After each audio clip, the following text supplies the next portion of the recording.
nih.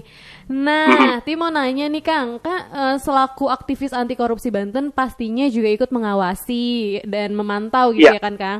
Nah, kira-kira apa aja ya. sih Kang potensi penyimpangan yang bisa terjadi pada saat ini dengan uang yang cukup fantastis gitu ya? Kalau berdasarkan pengalaman kita Hmm, dari waktu ke waktu, heeh, dari mulai bencana alam, musibah, hmm, bahkan termasuk tsunami dulu di heeh, Aceh, hmm, kita juga kan pernah mendengar hmm, bahwa ada penyalahgunaan bantuan kemanusiaan untuk hmm, saudara-saudara kita yang terjadi di Aceh. hmm, Di Banten sendiri, misalnya tahun kemarin, hmm, ketika tsunami menimpa Pandeglang dan sekitarnya dan sebagian Serang, hmm, itu dana yang mengalir dari pemerintah khususnya itu kan spontan begitu saja. hmm, Jadi tanpa ada perencanaan yang namanya musibah, tanpa hmm, ada perencanaan, mekanisme pengawasan penggunaan anggaran itu juga hmm, belum disiapkan.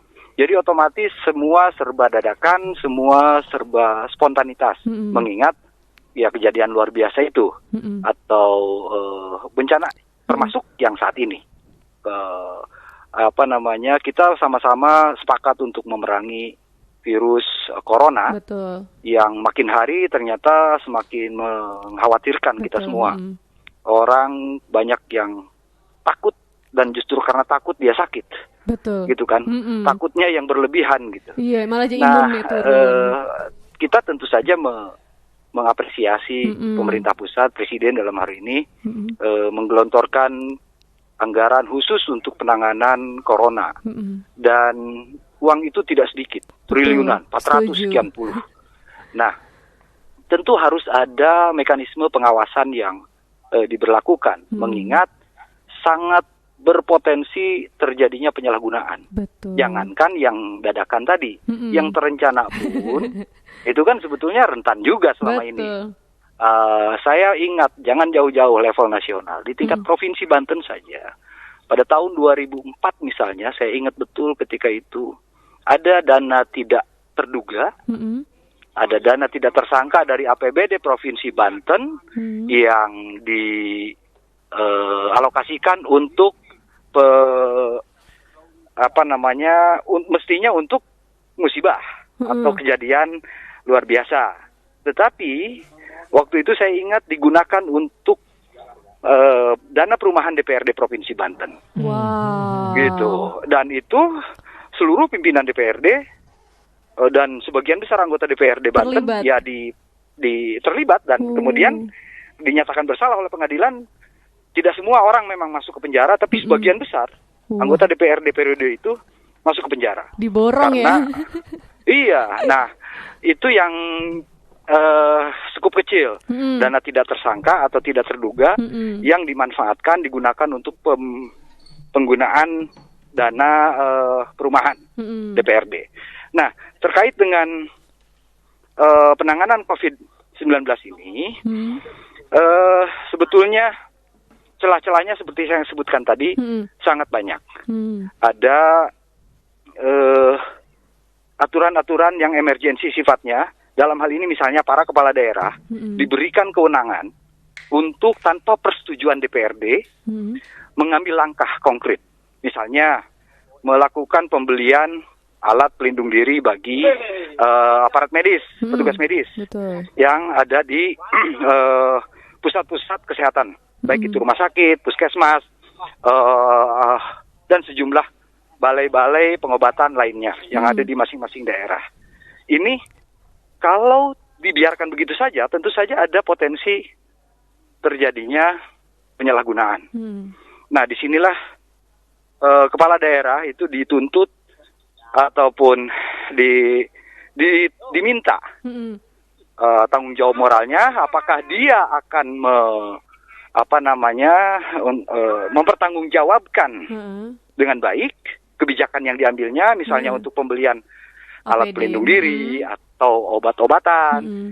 sanitizer atau apapun Mm-mm. yang terkait dengan Penanganan COVID-19. ini. Gitu. Jadi kita Mm-mm. tidak bisa hanya berharap kepada lembaga-lembaga pengawas semata. Betul. Setuju.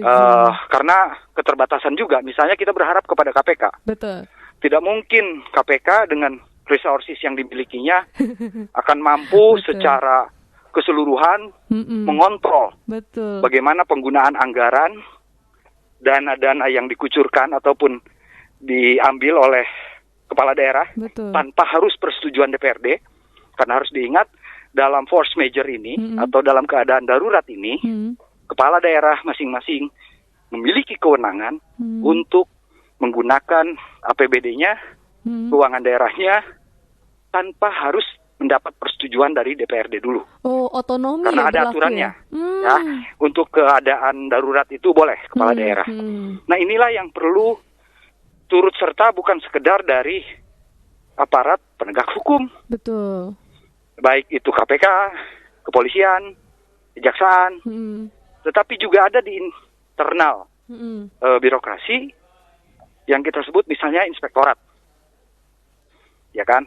Badan-badan pengawas internal inilah juga punya tanggung jawab untuk mengontrol penggunaan APBD oleh kepala daerah masing-masing. Meskipun ketua KPK juga bilang akan bertindak tegas gitu ya, menghukum mati para koruptor yang ini ya. Saya kira ini statement yang baik, tapi harus ingat, itu harus konsekuen gitu loh. Betul. Jangan hanya sekedar ancaman. Betul. Kita Jangan tidak gertak main-main. sambel ya. Iya, jangan gertak sambel begitu. Karena kita juga maklum, semua orang manusia Betul. punya leher, punya perut, punya tenggorokan, Betul. punya kepentingan. Setuju. Apakah setuju. kepentingan ekonomi, apakah kepentingan jabatan, atau kepentingan proyek, atau kepentingan kekuasaan, atau yang lebih mulia, tanpa kepentingan dalam artian dia ikhlasnya menjalankan sesuatu itu sebagai sesuatu yang diharapkan memberikan nilai ibadah buat dirinya. Oke, benar banget. Nah, Kang Uday, pertanyaannya akan biar lanjutkan, namun kita akan menghadirkan musik terlebih dahulu untuk merelaksasikan Smart DJ Semani ya. Semangat banget ini obrolannya. Betul banget. Nanti kita akan jangan telepon. Betul. Betul. Ya kan? Iya, betul. Kita relax dengan musik. Insya Allah akan mengurangi tensi kepanikan kita semua. Kang Uday sebagai Ketua Aliansi Independen Peduli Publik atau Aktivitas Anti Korupsi Banten ya. Betul. Tadi kita sudah banyak banget, bukan banyak sih, sudah membahas terkait telisik. Nah, kali ini kita kehadiran lagi sama Kang Uday. Ini masih ada Kang Uday? Ya. Masih ada, standby ya, Kang alhamdulillah Uday ya, ya. Kang Uday ya. Kang Uday, Ben punya satu pertanyaan nih.